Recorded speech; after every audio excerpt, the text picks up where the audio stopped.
All of my student, আশা করি তোমরা সবাই খুব ভালো আছো। আজ তোমাদের আমি মডেল অ্যাক্টিভিটি টাস্ক করাবো। অক্টোবর মাসে তোমাদের যে মডেল অ্যাক্টিভিটি টাস্কটা দেওয়া হবে বা অনেক স্কুলে দেওয়া হয়ে গেছে, সেই মডেল অ্যাক্টিভিটি টাস্ক থেকে আমি দশম শ্রেণীর ভৌত বিজ্ঞানটা তোমাদের আজকে আমি আলোচনা করব। ঠিক আছে, কথা না বলে শুরু করে দেওয়া যাক। আশা করি সবাই ভালো আছো। ঠিক আছে, আমাদের পড়া কিন্তু চালিয়ে যেতে হবে। ঠিক আছে, প্রথম প্রশ্ন হচ্ছে 1.1-এ 1.1-এ আছে আধানের এসআই একক কি? ঠিক আছে, তাহলে 1.1-এ কি আছে? আধানের এসআই একক।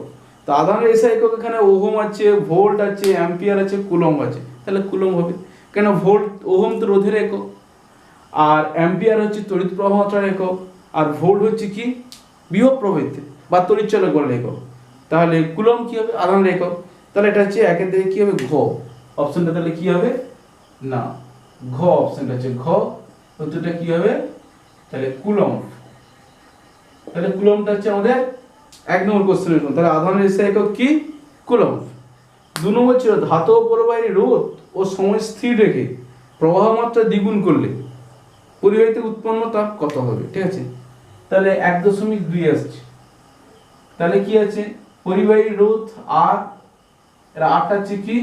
রোধ, পরিবাহী রোধ। টিটা হচ্ছে কি? টিটা হচ্ছে কি? সময়, তড়িৎ প্রবাহ মাত্রার সময়। এ দুটো ফিক্সড, এ দুটো কি আছে? স্থির আছে। ঠিক আছে, তাহলে আর আই হচ্ছে কি? হচ্ছে তড়িৎ প্রবাহ মাত্রা। আই কি হচ্ছে? তড়িৎ প্রবাহ মাত্রা। তাহলে আই হচ্ছে তড়িৎ প্রবাহ মাত্রা। ঠিক আছে, এবার বলেছে কি? তাহলে পরিবাহীতে উৎপন্ন তাপ কত হবে? তাহলে উৎপন্ন তাপ তাহলে কত হবে? না, H সমান I²RT/J। এটা ক্যালোরি এককে আসবে। কিসে আসবে? এত ক্যালোরিতে আসবে। ঠিক আছে, এটা কিসে আসবে? ক্যালোরিতে আসবে। এখন বলা হচ্ছে যদি তড়িৎ প্রবাহ মাত্রা দ্বিগুণ করা হয়, তাহলে তাহলে তড়িৎ প্রবাহ মাত্রা, তাহলে এখন তড়িৎ প্রবাহ মাত্রা তাহলে কি হবে? না, এখন তড়িৎ প্রবাহ মাত্রা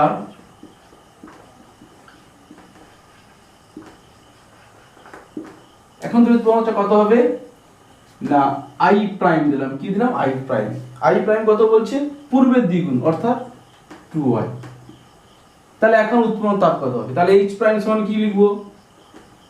তাহলে এখন উৎপন্ন তাপ, তাহলে এখন উৎপন্ন তাপ, তাহলে এখন উৎপন্ন তাপ কত হবে? H prime. কি? এইচ প্রাইম সমান কত হবে? না, এইচ প্রাইম সমান কি হবে? তাহলে আই প্রাইম এর স্কয়ার RT/J। ওখানে কিন্তু বলা আছে যে রোধ আর তড়িৎ প্রবাহের সময় কিন্তু অপরিবর্তিত থাকবে। ঠিক আছে, তাহলে আরটা স্থির রেখেছি, কোনো সমস্যা নেই। তাহলে আই এইচ প্রাইম সমান কত? I prime square RT/3। এবার আই প্রাইম কত? না, আই প্রাইম হচ্ছে 2i। তাহলে এটা কি লিখবো? 2i, তাহলে 2i হোল স্কয়ার RT/J। তাহলে এটা কত দাঁড়াচ্ছে? তাহলে 4i² RT/J এত ক্যালোরি, মানে কত দাঁড়াচ্ছে? তাহলে 4h। দেখো h প্রাইম, h সমান কত? i² RT/J। ঠিক আছে, h সমান i² RT/J আর h প্রাইম কত হলো? 4h, তাই না? তাহলে কি দাঁড়াবে? তাহলে মানে তাহলে উৎপন্ন তাপ প্রাথমিকের কত গুণ হলো? তাহলে 4 গুণ হলো। তাহলে কোন অপশনটা হবে? তাহলে অপশনটা হবে আমাদের ক্ষয়। তাহলে উত্তরটা কি দাঁড়াবে আমাদের? এর উত্তরটা দাঁড়াবে আমার ক্ষয়ের উত্তর। তাহলে উৎপন্ন তাপ কত হবে? তাহলে উৎপন্ন তাপ কত হবে? 4 গুণ হবে। কত হবে? অপশন আছে, কোনো 4 গুণ অপশন একটা রয়েছে। তাহলে উৎপন্ন তাপ কত হবে? 4 গুণ। কত হবে? 4 গুণ। ঠিক আছে, এবার বলছে যে 1.3 বলছে যে সোডিয়াম ক্লোরাইড তড়িৎ সময় গলিত অবস্থার তড়িৎ পরিবহনকে, যখন আমরা গলিত সোডিয়াম ক্লোরাইডের মধ্যে দিয়ে তড়িৎ পরিবহন করব, তখন কে তড়িৎ পরিবহনে সাহায্য করে? তখন কিন্তু ক্যাটায়ন এবং অ্যানায়ন, তাই না? তাহলে NaCl বিয়োজিত হয়ে কি উৎপন্ন করে, তাহলে 1.3 আসছে NaCl সোডিয়াম ক্লোরাইড, এটা তড়িৎ যৌগ। NaCl কি যৌগ, তড়িৎ যৌগ। তাহলে গলিত অবস্থায় সে বা দ্রবীভূত অবস্থায় সে কি উৎপন্ন করবে, Na+ plus Cl minus, cation এবং অ্যানায়ন কি উৎপন্ন করবে, ক্যাটায়ন এবং অ্যানায়ন। তাহলে তড়িৎ পরিবহনে কে সাহায্য করবে, ক্যাটায়ন আর অ্যানায়ন, এছাড়া অন্য কি সাহায্য করবে, তাই না? তাহলে NaCl এর তড়িৎ পরিবহনে তাহলে ক্যাটায়ন এবং অ্যানায়ন সাহায্য করে। তাহলে এখানে ঘয়ের দিকে অপশনটা হবে, তাহলে উত্তরটা কোনটা হবে, ঘয়ের দিকে। তাহলে কি হবে, ক্যাটায়ন ও অ্যানায়ন, ঠিক আছে। তাহলে তড়িৎ পরিবহনে তাহলে কে সাহায্য করে, ক্যাটায়ন এবং অ্যানায়ন উভয়ই, ক্যাটায়ন ও অ্যানায়ন উভয়ই, ঠিক আছে। তাহলে উভয়ই, ঠিক আছে। তাহলে তড়িৎ পরিবহনে কি সাহায্য করবে, বলছি যে গলিত সোডিয়াম ক্লোরাইডে তড়িৎ বিশ্লেষণের সময় কি আছে, গলিত সোডিয়াম ক্লোরাইডে তড়িৎ বিশ্লেষণের সময় গলিত অবস্থায় মধ্য দিয়ে তড়িৎ পরিবহন করে কে, ইলেকট্রন। শুধু ইলেকট্রন ধাতুর মধ্যে দিয়ে করে, ঠিক আছে। কখনো মানে কোনো তড়িৎ বিশ্লেষ্য পদার্থে কিন্তু ইলেকট্রন তড়িৎ পরিবহন করে না, কে তড়িৎ পরিবহন করে না, আয়ন, ঠিক আছে। তাহলে এক্ষেত্রে ইলেকট্রনটা হবে না, ক্ষয় আছে শুধু ক্যাটায়ন না, কখনো নয়, ক্যাটায়ন আছে অ্যানায়ন আছে, ঠিক আছে। আর গয়ে শুধু অ্যানায়ন, কখনোই শুধু অ্যানায়ন নয়, শুধু অ্যানায়ন করে না, তাহলে কি করে, ক্যাটায়ন এবং অ্যানায়ন উভয়ই তড়িৎ পরিবহন করে, ঠিক আছে। আচ্ছা,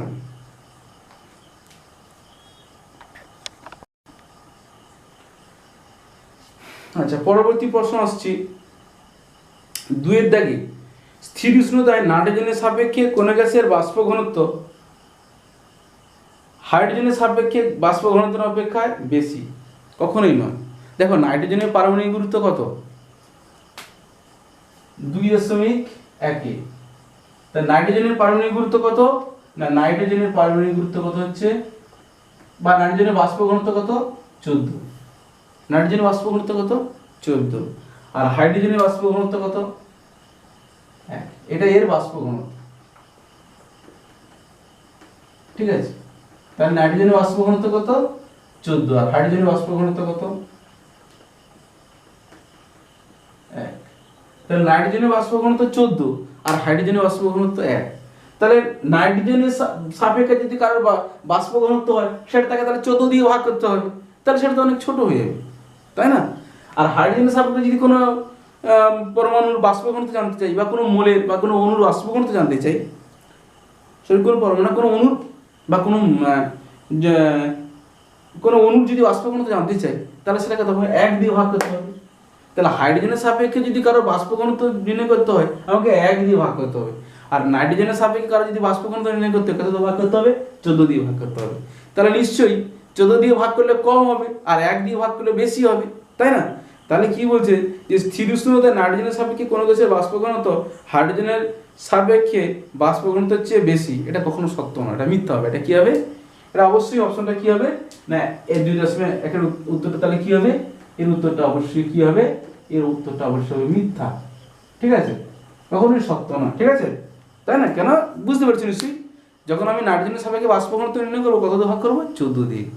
তাহলে আমি যদি অক্সিজেনের বাষ্প ঘনত্ব নির্ণয় করছি, তাহলে কি করবো না, আমি অক্সিজেনের সাপেক্ষে বাষ্প ঘনত্ব নির্ণয় করতে হলে তাহলে তো আমাকে তো মানে অক্সিজেনের যে ভর তাকে আমাকে কত দিয়ে করতে হবে, 14 দিয়ে ভাগ করতে হবে। তাহলে আর হাইড্রোজেনের সাপেক্ষে করতে হলে কত হবে, আমাকে 1 দিয়ে ভাগ করতে হবে। তাহলে আগেরটা অনেক উত্তর ছোট হবে আর পরটা বড় হবে, তাই না? তাহলে কিন্তু অপশন দেওয়া আছে যে বেশি হবে, কখনোই নয়, ঠিক আছে। এবার 2 নম্বর অপশন আছে, ধাতুর তড়িৎ পরিবহন ক্ষমতা তড়িৎ বিশ্লেষ্যের গলিত অবস্থা তড়িৎ পরিবহনের চেয়ে বেশি। অর্থাৎ বলছি যে ধাতুর তড়িৎ পরিবহন ক্ষমতা বেশি না তড়িৎ বিশ্লেষ্য পদার্থের তড়িৎ পরিবহন ক্ষমতা বেশি। অবশ্যই ধাতুর তড়িৎ পরিবহন ক্ষমতা বেশি, কিন্তু অপশন দেওয়া আছে যে মানে ধাতুর কম কিন্তু তড়িৎ বিশ্লেষ্য পদার্থের বেশি। তাহলে এই অপশনটাও মিথ্যা হবে, তাই না? তাহলে 2.2 এর উত্তরটা তাহলে কি হবে না, ধাতুর তড়িৎ পরিবহন ক্ষমতা বেশি। কার হবে, ধাতুর তড়িৎ পরিবহন ক্ষমতা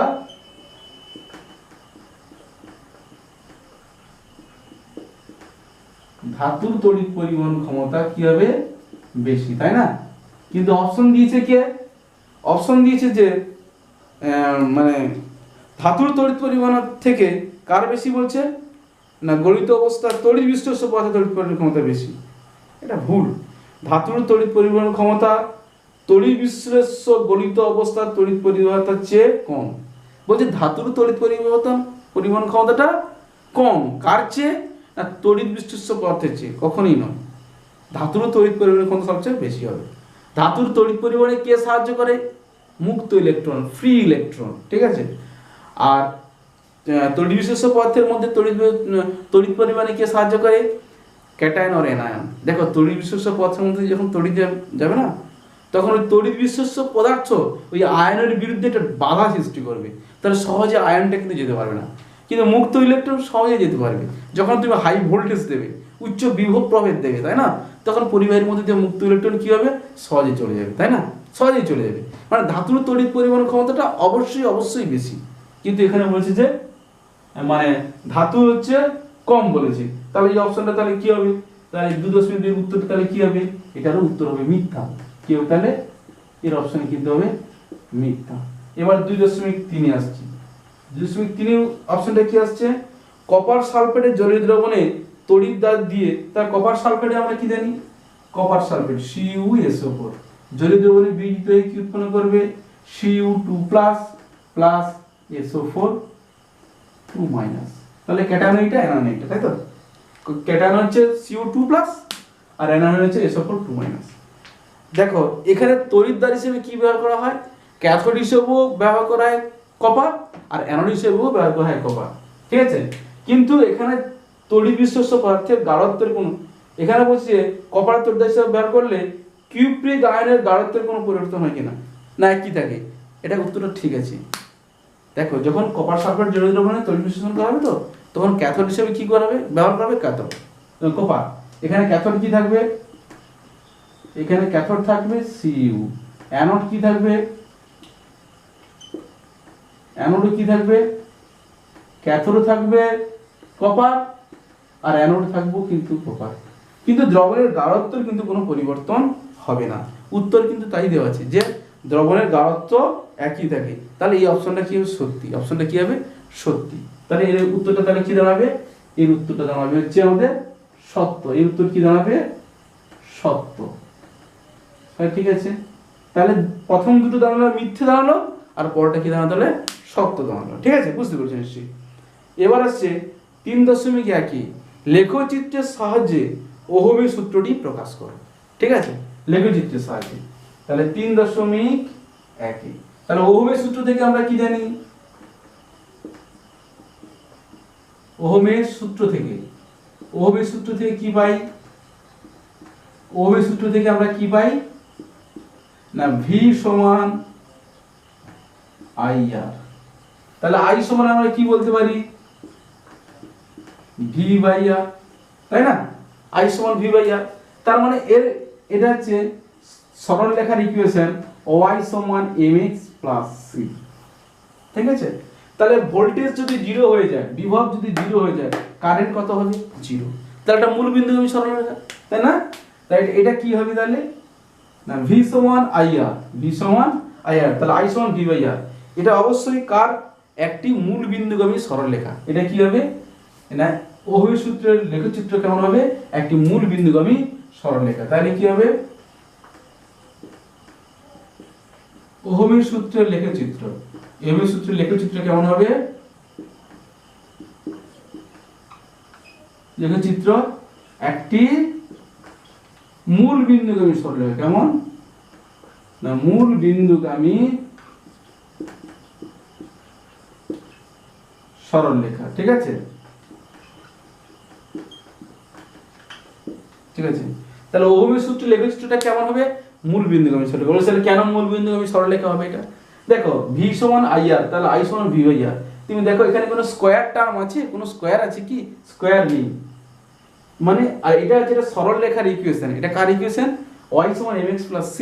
এটা তোমরা একাদশ শ্রেণীতে শিখবে।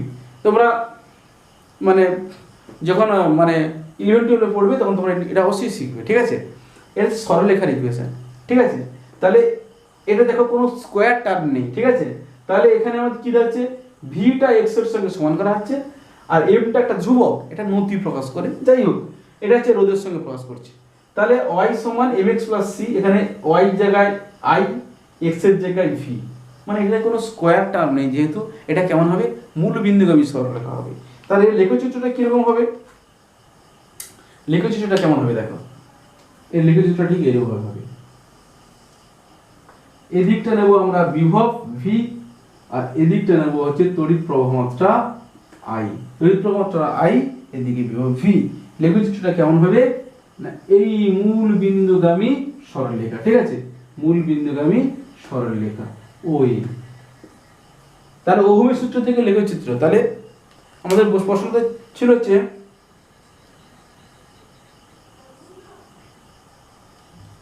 প্রশ্নটা ছিল আমাদের লেখচিত্রের সাহায্যে ওহমের সূত্র প্রকাশ করো। তাহলে আমরা ওহমের সূত্র ভি সমান আই আর আই সমান ভি বাই আর, তাহলে আমরা এটা পেয়ে গেলাম, তাই না? এটা হচ্ছে লেখচিত্রের সাহায্যে ওহমের সূত্রের প্রকাশ। যে সমস্ত পদার্থ এই লেখচিত্র মেনে চলে তাদেরকে বলা হচ্ছে ওহমীয় পরিবাহী, তাদের কি বলা হয়, ওহমীয় পরিবাহী, ঠিক আছে? তাহলে কি বলছি, যারা এই লেখচিত্র মেনে চলে তাদেরকে আমি কি বলছি, তাদেরকে আমরা বলবো ওহমীয় পরিবাহী। কি বলবো, ওহমীয় পরিবাহী, ঠিক আছে? উদাহরণ কি আছে ওহমীয় পরিবাহী, একটু উদাহরণ দিই। ওহমীয় পরিবাহীর উদাহরণ কি হচ্ছে, ওহমীয় পরিবাহী কি হবে, সোনা, রূপা, তামা, লোহা, এগুলো ওহমীয় পরিবাহী। তার কারণ হচ্ছে কি না, এরা হচ্ছে এই লেখচিত্রটাকে মেনে চলে, এই লেখচিত্রটাকে এরা মেনটেন্স করে চলে, এই জন্য এরা কি, এরা হচ্ছে ওহমীয় পরিবাহী। কিন্তু যদি যারা মেনে চলেন তাদেরকে অহমীয় পরিবাহী বলে। যেমন কি সিলিকন, অহমীয় পরিবাহী, অহমীয় পরিবাহী,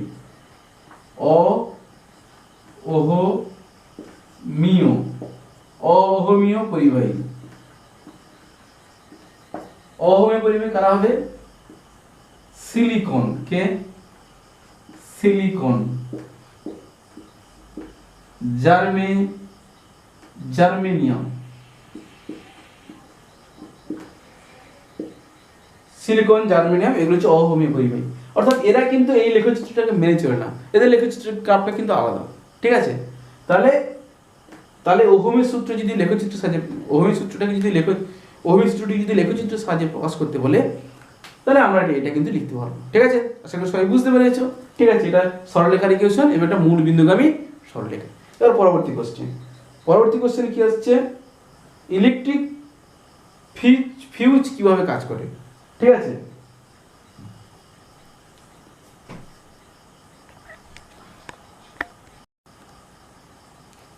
এবার আসছি তোমাদের ফিউজ তারের কার্য।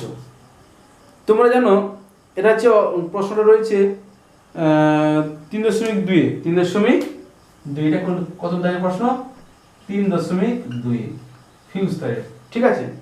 প্রশ্নটা কি বলছে, ফিউজ তার কিভাবে কাজ করে।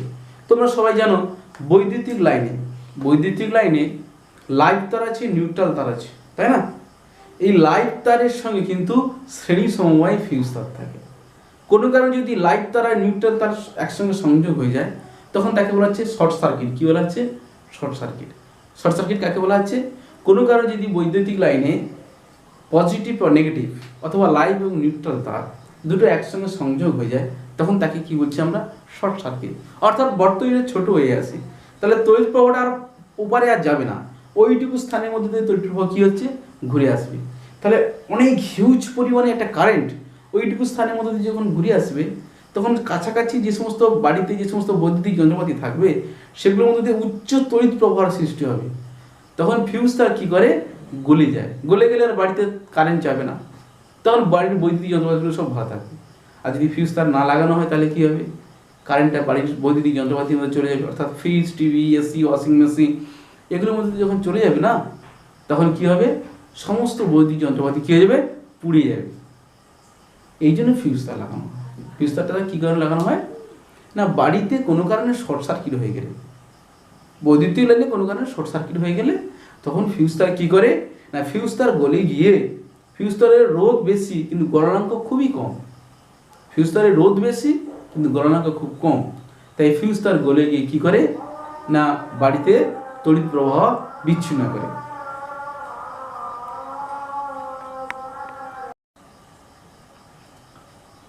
তাহলে ফিউজ তারের কেমন হয় না, ফিউজ তার কি হয়, এর রোধ বেশি কিন্তু গলনাঙ্ক কি কম।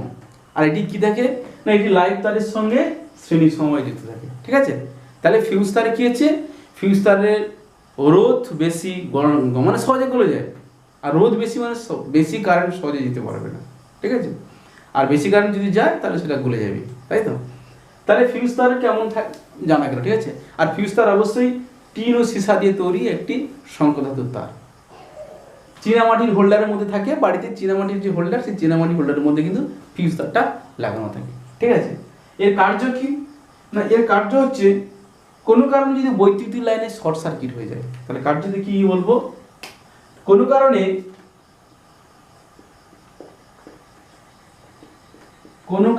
বৈদ্যুতিক লাইনে, কোনো কারণে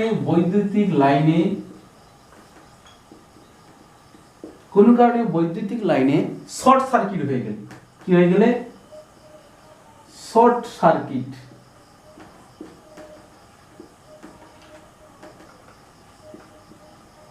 হয়ে গেলে, তাহলে কোন কারণে বৈদ্যুতিক লাইনে যদি শর্ট সার্কিট হয়ে যায় তাহলে কি হয় না, ফিউজ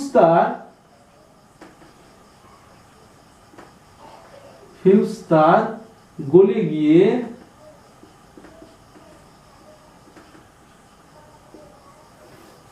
মূল প্রবাহের তড়িৎ প্রবাহ বিচ্ছিন্ন করে। কি করে,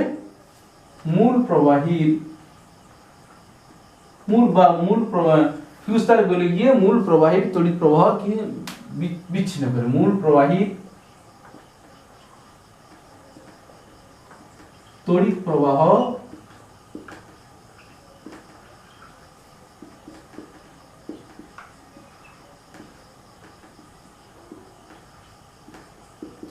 তাহলে কি হচ্ছে না, কোনো কারণে যদি বৈদ্যুতিক লাইনে শর্ট সার্কিট হয়ে গেলে, শর্ট সার্কিট কাকে বলে বলেছি, লাইভ আর নিউট্রাল তার যখন একসঙ্গে সংযোগ হয়ে যাবে তখন প্রচুর পরিমাণে হিউজ তড়িৎ প্রবাহ সৃষ্টি হবে, প্রচুর তড়িৎ প্রবাহ হবে, হ্যাঁ। তখন কি করে না, ফিউজ তার গলে গিয়ে মূল প্রবাহী তড়িৎ প্রবাহ বিচ্ছিন্ন করে, তারপরে বৈদ্যুতিক যন্ত্রপাতিগুলি ক্ষয়ের হাত থেকে রক্ষা পায়, ঠিক আছে, ক্ষতির হাত থেকে রক্ষা পায়। তাহলে বৈদ্যুতিক তার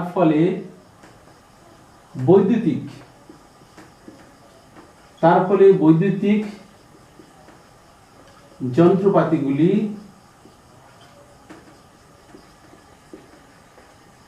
ক্ষতির হাত থেকে রক্ষা পায়।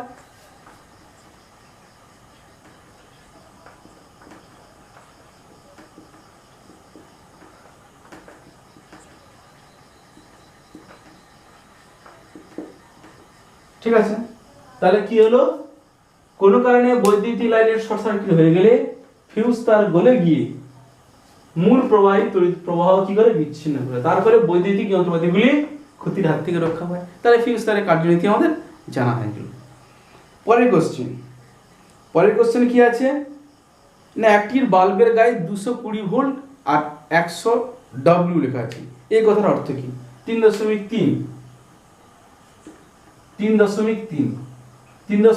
কি বলছে না, একটি বাল্বের গায়ে কি লেখা আছে না, 220 ভি, কি লেখা আছে 220 ভি আর 100 ডব্লিউ, এটা লেখা রয়েছে। এই কথার অর্থ কি, 220 ভি আর 100 ডব্লিউ কথার অর্থ কি। এর কথার অর্থ হলো বাল্বটিকে তুমি 220 ভোল্ট বিভব প্রভেদ যুক্ত লাইনের সঙ্গে যুক্ত করতে পারবে এবং প্রতি সেকেন্ডে 100 জুল তড়িৎ শক্তি খরচ করবে। বিষয়টা কি, দেখো আমাদের প্রত্যেকের বাড়িতে যে বৈদ্যুতিক লাইনের সংযোগ রয়েছে না, সেটা হচ্ছে 220 ভোল্ট বলে। দেখবে আমাদের সাপ্লাই থাকে, মেন লাইনের সাপ্লাই থাকে 440 ভোল্ট, সেখান থেকে আমার ট্রান্সফরমার রয়েছে, ট্রান্সফরমার কি করে ভোল্টেজটাকে কমিয়ে দেয়। প্রত্যেক জায়গায় যে ট্রান্সফরমার লাগানো থাকে না, ওগুলো হচ্ছে স্টেপ ডাউন ট্রান্সফরমার। কি লাগানো থাকে, স্টেপ ডাউন ট্রান্সফরমার। সে কি করে না, সে ভোল্টেজটাকে কমিয়ে দেয়, 440 ভোল্টেজকে কমিয়ে 220 ভোল্টেজ করে দেয়। সেই 220 ভোল্টেজটা সাপ্লাইতে রয়েছে, সেটা আমাদের বাড়িতে এসে ঢুকছে। তাহলে ওই জন্য বাল্বের গায়ে 220 ভোল্টেজ লেখা থাকে। তার মানে কি, তুমি এই বাল্বটিকে 220 ভোল্ট লাইনের সঙ্গে যুক্ত করতে পারবে। তুমি যদি 440 ভোল্টেজ লাইনের সঙ্গে যুক্ত করো তাহলে কি হবে, বাল্বটা পুড়ে যাবে। আর 220 ভোল্টেজ থেকে যদি কম ভোল্টেজে তুমি লাগাও তখন বাল্বটা জ্বলবে, কিন্তু কি হবে বলতো, বাল্বটার সেই উজ্জ্বলতা তুমি পাবে না, তার থেকে সে কম উজ্জ্বলতা পাওয়া যাবে, তাই না? তাহলে আমাকে বাল্বটাকে প্রকৃত উজ্জ্বলতা পেতে হলে আমাকে 220 ভোল্ট লাইনের সঙ্গে যুক্ত করতে হবে। এবং 100W লেখা আছে, কথার অর্থ হচ্ছে যে বাল্বটি প্রতি সেকেন্ডে 100 জুল তড়িৎ শক্তি খরচ করবে। বোঝা গেছে নিশ্চয়ই? তাহলে বাল্বের গায়ে 220 ভোল্ট 100 লেখা ডব্লিউ লেখা আছে, কথার অর্থ কি? এই কথার অর্থ হলো, কথার অর্থ হচ্ছে না বাল্বটিকে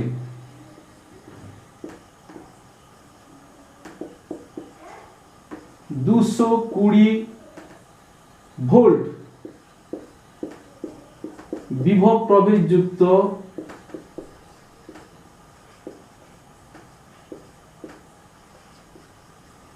লাইনের সঙ্গে যুক্ত করতে পারবে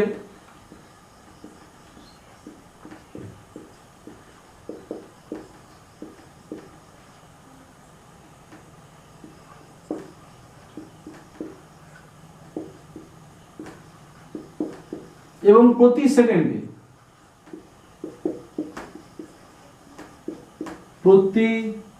সেকেন্ডে বাল্বটি 100 জুল তড়িৎ শক্তি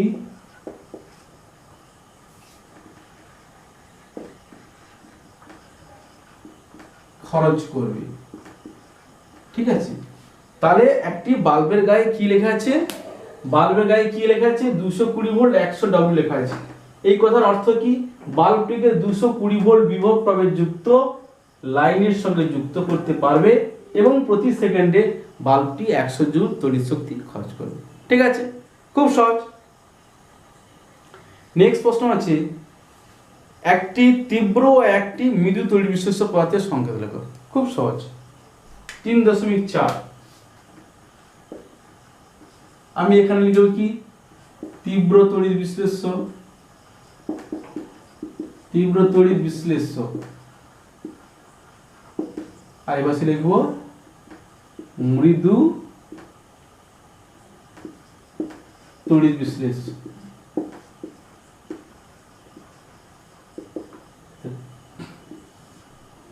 তীব্র তড়িৎ বিশ্লেষ্য পদার্থ কাকে বলে? না, যে সমস্ত পদার্থের তড়িৎ পরিবহন ক্ষমতা খুব বেশি। ঠিক আছে, খুব বেশি তড়িৎ পরিবহন ক্ষমতা। যেমন কি হতে পারে? যেমন হতে পারে লবণ বলছি, NaCl, MgCl2, আছে MgCl2, potassium hydroxide, sodium hydroxide. হ্যাঁ, এগুলো হচ্ছে কি তীব্র তড়িৎ বিশ্লেষ্য পদার্থ। অর্থাৎ এই সমস্ত পদার্থের তড়িৎ পরিবহন ক্ষমতা কিন্তু খুব বেশি। অর্থাৎ এরা যখন দ্রবীভূত বা গলীভূত হয় সেই সময় বেশি সংখ্যক আয়ন উৎপন্ন করতে পারে, এই জন্য এদের তড়িৎ পরিবহন ক্ষমতা বেশি। এবার আসছি মৃদু তড়িৎ বিশ্লেষ্য পদার্থ মানে কি? তাহলে এরা গলিত কিংবা দ্রবীভূত অবস্থায় এরা বেশি আয়ন উৎপন্ন করে না, তার জন্য এদের তড়িৎ পরিবহন ক্ষমতা খুবই কম। উদাহরণ কি হবে? এর উদাহরণ হচ্ছে NH4OH, অ্যামোনিয়াম হাইড্রোক্সাইড, NH4OH। আর কি থাকবে? মৃদু অ্যাসিড আছে, এটা একটা ক্ষার তুলাম। মৃদু অ্যাসিড কি? অ্যাসিডিক অ্যাসিড, CH3COOH, অ্যাসিডিক ভিনিগারে থাকে। Carbonic acid, H2CO3। খুব সহজ, আরো অনেক রয়েছে, তোমরা দিতে পারো, কোনো সমস্যা নেই। তাহলে তীব্র তড়িৎ বিশ্লেষ্য পদার্থ আর মৃদু তড়িৎ বিশ্লেষ্য পদার্থের উদাহরণ হয়ে গেল। ঠিক আছে, এবার আসছি শক্তির নিত্যতা সূত্র রূপে লেঞ্জের সূত্রের ব্যাখ্যা। ঠিক আছে, এটা আসছি।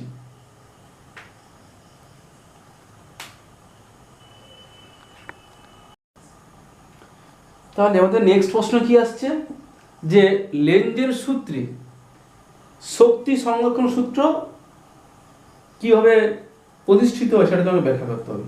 শক্তির নিত্যতা সূত্র রূপে লেঞ্জের সূত্রের ব্যাখ্যা। ঠিক আছে, শক্তির নিত্যতা সূত্র রূপে লেঞ্জের সূত্রের ব্যাখ্যা। লেঞ্জের সূত্র কি বলছে? না, কোনো তড়িৎচুম্বকীয় আবেশের ক্ষেত্রে আবিষ্ট প্রবাহের অভিমুখ এমন হয় যা সর্বদা আবিষ্ট প্রবাহের সৃষ্টির কারণকে কি করে বাধা দেয়। তার আগে তড়িৎচুম্বকীয় আবেশ কাকে বলে? না, কোনো স্থানে একক ক্ষেত্রফলে লম্বভাবে অতিক্রান্ত চৌম্বক বলরেখার সংখ্যাকেই বলা হচ্ছে চৌম্বকীয় আবেশ। তাহলে কোনো স্থানে বা কোনো চৌম্বক ক্ষেত্রে লম্বভাবে অতিক্রান্ত, এইভাবে লম্বভাবে অতিক্রান্ত চৌম্বক বলরেখার সংখ্যাকে কি বলা হয়? চৌম্বক আবেশ। অর্থাৎ যেখানে চৌম্বক ক্ষেত্র রয়েছে সেখানে চৌম্বক আবেশ রয়েছে, আর যেখানে চৌম্বক বলরেখার ঘনত্ব যত বেশি সেখানে চৌম্বক আবেশের মানও তত কি বেশি। যেখানে চৌম্বক ক্ষেত্র রয়েছে সেখানে কি রয়েছে? চৌম্বক আবেশ রয়েছে। আবার কি বলছি? চৌম্বক আবেশ মানে বলরেখার সংখ্যাকে বোঝাচ্ছে। একক ক্ষেত্রফলে কোনো চৌম্বক ক্ষেত্রফলে কোনো চৌম্বক ক্ষেত্রের একক ক্ষেত্রফলে অতিক্রান্ত চৌম্বক বলরেখাকে বলা হচ্ছে, বা চৌম্বক বলরেখার সংখ্যাকে বলা হচ্ছে চৌম্বক আবেশ। মানে যেখানে যত বেশি চৌম্বক বলরেখা থাকবে সেখানে চৌম্বক ক্ষেত্রের মান তত কি হবে? বেশি হবে। চৌম্বক ক্ষেত্র প্রাবল্যের মান তত বেশি হবে, চৌম্বক আবেশের মান তত বেশি হবে। অর্থাৎ চৌম্বক আবেশ মানে আমরা বুঝলাম যে চৌম্বক বলরেখার সংখ্যা বোঝাচ্ছে, তাই না? এখন বলছে যে না কোনো তড়িৎচুম্বকীয় আবেশের ক্ষেত্রে আবিষ্ট প্রবাহের অভিমুখ এমন হয় যা সর্বদা আবিষ্ট প্রবাহের সৃষ্টির কারণকে বাধা দেয়। এই জিনিসটা একটু বুঝি। ধরো এখানে চুম্বক রয়েছে, ঠিক আছে? চুম্বক এটা উত্তর মেরু, দক্ষিণ মেরু। আমরা জানি যে চুম্বকের উত্তর মেরু থেকে বলরেখাগুলো নির্গত হয়। কি বলরেখা? চুম্বক বলরেখা। চুম্বকের উত্তর মেরু থেকে চুম্বক বলরেখাগুলো নির্গত হয়। তাহলে এই চুম্বক বলরেখা নির্গত হয়েছে। এই চুম্বক বলরেখা যখন এই একটা গোলাকার পরিবাহীর সঙ্গে যুক্ত করা হবে তখন এই পরিবাহীর মধ্যে একটা তড়িৎচলক বল সৃষ্টি হবে, যেটা ফ্যারাডে বলেছে। যেটা কি বলেছে? ফ্যারাডে বলেছে যে যখন কোনো পরিবাহীর সঙ্গে চৌম্বক প্রবাহ বা চৌম্বক বলরেখা সংযোগ করা হবে না, তখন ওই পরিবাহীতে এটা কি হবে? তড়িৎচালক বল, ইনডিউসড ইএমএফ কি সৃষ্টি হয়? ইনডিউসড ইএমএফ, অর্থাৎ একটা আবিষ্ট তড়িৎচালক বল সৃষ্টি হয়। তাহলে আবিষ্ট তড়িৎচালক বল সৃষ্টি হলে কি হবে? আবিষ্ট প্রবাহ সৃষ্টি হবে। এই আবিষ্ট প্রবাহ একে কি করবে? বাধা দেবে। ঠিক আছে? এটা হচ্ছে আমাদের লেঞ্জের সূত্র। বলছে এক্ষেত্রে শক্তি সংরক্ষণ সূত্র কিভাবে প্রযোজ্য হবে। দেখো, যখন কি করছি না, যখন কোনো পরিবাহীর কাছে আমরা একটা চুম্বকের উত্তর মেরু নিয়ে আসছি। কি নিয়ে আসছি? যখন একটি গরীয় পরিবাহীর কাছে বা একটি বৃত্তাকার রিংয়ের কাছে, ধাতব রিংয়ের কাছে এটা চুম্বকের উত্তর মেরু নিয়ে আসা হবে, তখন কি হবে না, এই মানে গোলাকার রিংয়ের মধ্যে বা এই গোলাকার পরিবাহীর মধ্যে কি হবে না, উত্তর মেরু সৃষ্টি হবে। যে উত্তর মেরু এই উত্তর মেরু কি করবে? বাধা দেবে। তাহলে কি বলছি? ব্যাখ্যাতে আসছি। যদি কোনো গোলাকার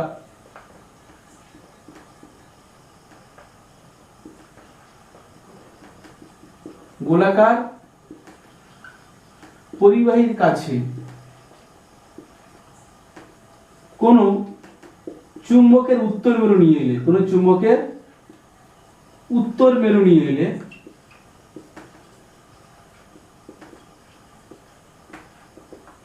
কি হবে না, ওই পরিবাহী ওই চুম্বকে কি করবে? বিকর্ষণ করবে।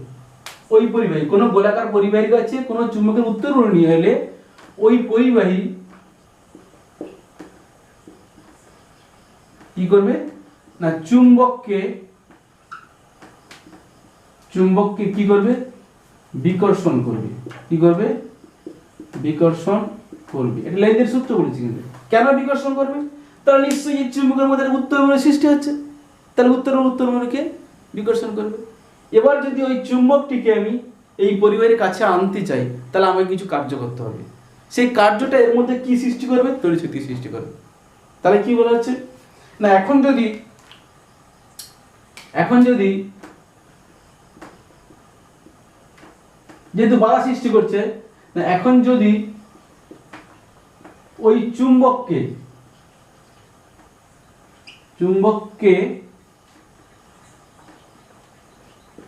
পরিবাহীর কাছে নিয়ে আসতে হয়,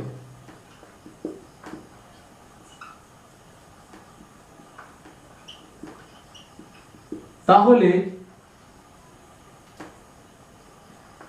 ওই চুম্বককে একটা যান্ত্রিক কার্য করতে হবে। ওই চুম্বককে কি করতে হবে? যান্ত্রিক কার্য করতে হবে।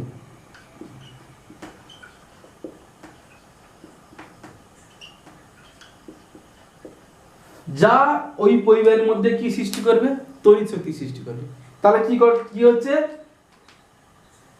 ওই পরিবাহীকে, আচ্ছা তাহলে কোনো গোলাকার পরিবাহীর কাছে কোনো চুম্বকের উত্তর মেরু নিয়ে এলে ওই পরিবাহী চুম্বককে বিকর্ষণ করবে।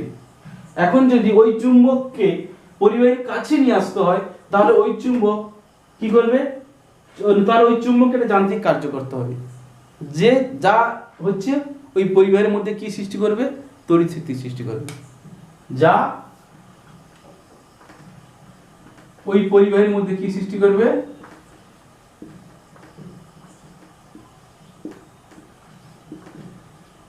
তড়িৎ শক্তি সৃষ্টি করবে।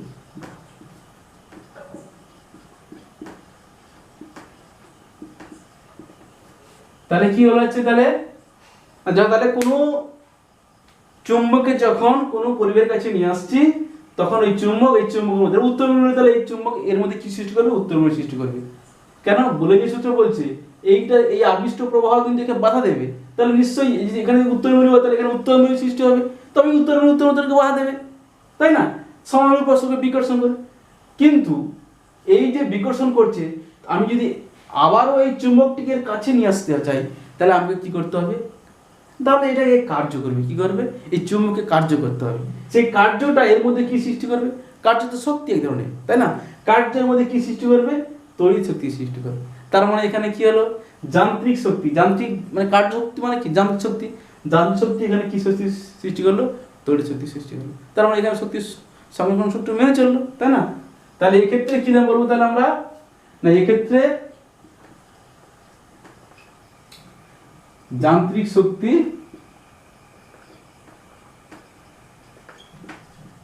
তড়িৎ শক্তিতে রূপান্তরিত হলো। কি হলো, তড়িৎ শক্তিতে রূপান্তরিত হলো। তাহলে এক্ষেত্রে শক্তি সংরক্ষণ সূত্র, শক্তি নির্যাস সূত্রটি প্রযোজ্য। তাহলে এক্ষেত্রে শক্তি নির্যাস সূত্রটি প্রযোজ্য, আমাদের প্রশ্নতে তাই বলেছে। প্রশ্নতে কি বলেছে, শক্তি নির্যাস সূত্রটি বলে যে সূত্র ব্যাখ্যা। তাহলে এক্ষেত্রে শক্তি নির্যাস সূত্র প্রযোজ্য, যান্ত্রিক শক্তি কিসেতে রূপান্তরিত হচ্ছে, তড়িৎ শক্তিতে। তাহলে এক্ষেত্রে যান্ত্রিক শক্তি তড়িৎ শক্তিতে রূপান্তরিত হলো, তাই না। তাহলে এবং শক্তি সংরক্ষণ সূত্র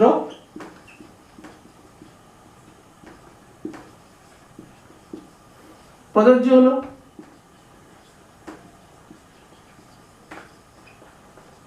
তাহলে কি বলছি, তাহলে লেঞ্জের সূত্র, তাহলে শক্তি সংরক্ষণ সূত্র মেনে চলে, তাই তো নাকি।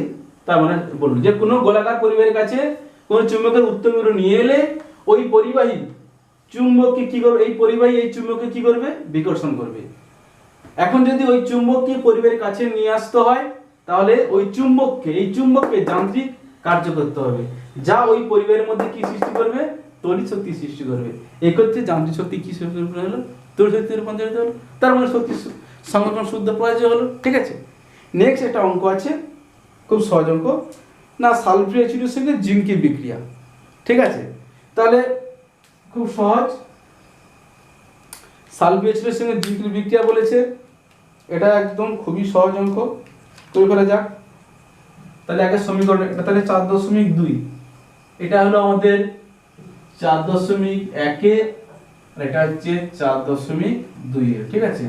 তাহলে জিঙ্কের সঙ্গে H2SO4 বিক্রিয়া কি উৎপন্ন হবে, জিঙ্ক সালফেট আর হাইড্রোজেন, তাই না। ব্যালেন্সটা হয়ে আছে, দেখো জিঙ্কের পারমাণবিক গুরুত্ব দেওয়া আছে কত, 65.5, হাইড্রোজেনের কত, এখানটা পারমাণবিক গুরুত্ব 1, দুটো আছে মানে 2। তাহলে 2 গ্রাম হাইড্রোজেন উৎপন্ন করতে কত গ্রাম তাহলে আমার জিঙ্ক লাগে, 65.5 গ্রাম। তাহলে 2 গ্রাম H2 উৎপন্ন করতে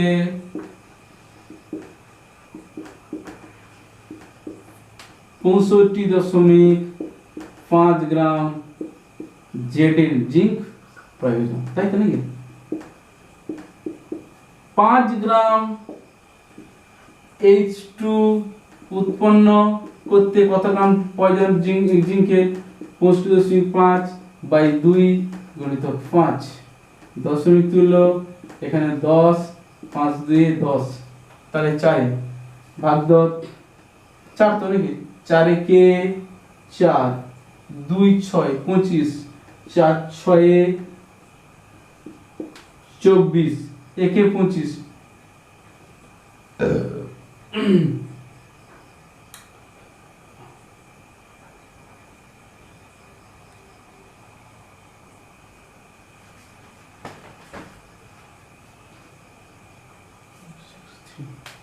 আচ্ছা তাহলে তাহলে কি হলো 4 একে 4, 2 6, তাহলে 25, 4 6 24, একে 25 15, তাহলে 4 3 12, 4 3 12, তাহলে 3 15 30, 4 7 28, 2 30, 4 2 2 2 0 20, 4 5 20, তাহলে আমার কত গ্রাম জিঙ্ক লাগছে? 163.75 গ্রাম জিঙ্ক লাগছে। ঠিক আছে, তাহলে 5 গ্রাম হাইড্রোজেন উৎপন্ন করতে বিশুদ্ধ জিঙ্ক কত লাগছে এইটা। তাহলে কি লিখবো না 5 গ্রাম H2 উৎপন্ন করতে 163.75 গ্রাম বিশুদ্ধ জিঙ্ক লাগে। ঠিক আছে, বিশুদ্ধ জিঙ্ক প্রয়োজন। কিন্তু প্রশ্নতে বলেছে যে আমাদের যে জিঙ্কটা আমরা যে নমুনা থেকে নিচ্ছি সেই নমুনাটা কিন্তু বিশুদ্ধ নয়, সেখানে 50% জিঙ্ক পাওয়া যাচ্ছে। অর্থাৎ 100 গ্রাম যদি নমুনা হয় তাতে আমরা কত গ্রাম জিঙ্ক পাবো? 50 গ্রাম জিঙ্ক পাবো। তাহলে এত বিশুদ্ধ জিঙ্ক পেতে হলে কত গ্রাম নমুনা জিঙ্ক লাগবে সেটা তো আমরা পেয়ে যাবো, খুব সহজ, তাই তো? প্রশ্নটাতে বলছে যে লঘু সালফিউরিক অ্যাসিড ও জিঙ্কের বিক্রিয়ায় 5 গ্রাম হাইড্রোজেন উৎপন্ন করতে হলে 50% বিশুদ্ধতার কত গ্রাম জিঙ্ক প্রয়োজন? 50% বিশুদ্ধতা বলতে কি 100 গ্রাম যদি তোমার নমুনা হয় তার মধ্যে জিঙ্ক কত আছে, বিশুদ্ধ জিঙ্ক কত আছে? 50 গ্রাম। তাই এখানে বলছে তাহলে আমার 5 গ্রাম হাইড্রোজেন উৎপন্ন করতে জিঙ্ক কত লাগছে? 163.75 গ্রাম, 5 গ্রাম। তাহলে নমুনার তারা নিশ্চয়ই এর থেকে আরো বেশি লাগবে, তাই না? এইটাকে পেতে হলে আরো বেশি, অনেক মানে 163.75 গ্রাম যদি জিঙ্ক পেতে হয় তাহলে নমুনাটা কিন্তু এর ডবল হতে হবে। কেন? ওখানে তাই বলেছি যে 50% আমার 100 গ্রামের মধ্যে 50 গ্রাম বিশুদ্ধ জিঙ্ক আছে, তাই না? তাহলে 50 গ্রাম বিশুদ্ধ জিঙ্ক থাকে 100 গ্রাম নমুনাতে, তাহলে এত গ্রাম জিঙ্ক থাকবে কত গ্রাম নমুনাতে? এক লাইনে করে দেওয়া যায়। তাহলে প্রয়োজনীয়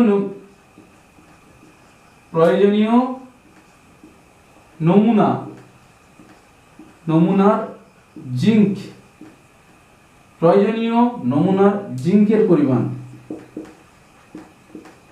তাহলে কত হবে? প্রয়োজনীয় নমুনার জিঙ্কের পরিমাণ কত হবে তাহলে? না ওটা তাহলে 100/50 গুণিতক 163.75, 50 2 100 এত গ্রাম, তাহলে কত স্যার গুণ করে দাও। 2 5 10 0 হাতের 1, 7 2 14 15 5 হাতের 1, 2 3 6 1 7, 2 6 12 2 হাতের 1, 2 1 2, তাতে 307.5 গ্রাম, 50 গ্রাম জিঙ্ক প্রয়োজন। ঠিক আছে, তাতে 307.5 গ্রাম জিঙ্ক প্রয়োজন। তাহলে এই প্রশ্নটা তাহলে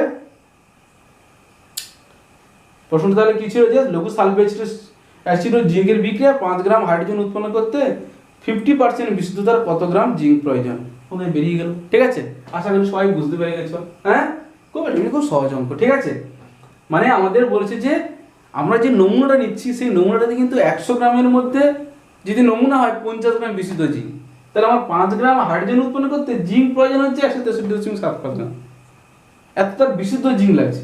তেমনি সেই যেটা নমুনাটা তার পরিমাণ আরো বেশি হবে, সেইটা আমরা প্রয়োগ করলাম একদম। হ্যাঁ, যদি মানে 100 গ্রাম নমুনা হয় তাহলে 50 গ্রাম তার বিশুদ্ধ জিঙ্ক, তাহলে 50 গ্রাম বিশুদ্ধ জিঙ্ক থাকে 100 গ্রাম নমুনার মধ্যে, এত গ্রাম জিঙ্ক থাকবে কত গ্রাম নমুনাতে, পেয়ে গেল।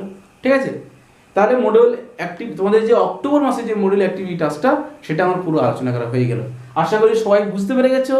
যদি এই কোশ্চেন সম্পর্কে কারো কোনো ডাউট থাকে, কোনো সমস্যা থাকে, অবশ্যই আমাকে কমেন্টস করবে, আমি তোমাদেরকে আবার বোঝানোর চেষ্টা করব। ঠিক আছে, সবাই ভালো থাকবে, সুস্থ থাকবে, মন দিয়ে পড়াশোনা করবে। আমি মডেল অ্যাক্টিভিটি টাস্কগুলো ধীরে ধীরে তোমাদের প্রত্যেকে আমি আলোচনা করে দেবো, প্রত্যেকটা অ্যাক্টিভিটি টাস্ক আমি আলোচনা করে দেবো। ঠিক আছে, প্রত্যেক মাসে তোমরা পেয়ে যাবে। সবাই ভালো থাকো, মন দিয়ে পড়ো, ঠিক আছে? আবার পরবর্তী নেক্সট ক্লাসে আমরা দেখা হচ্ছে।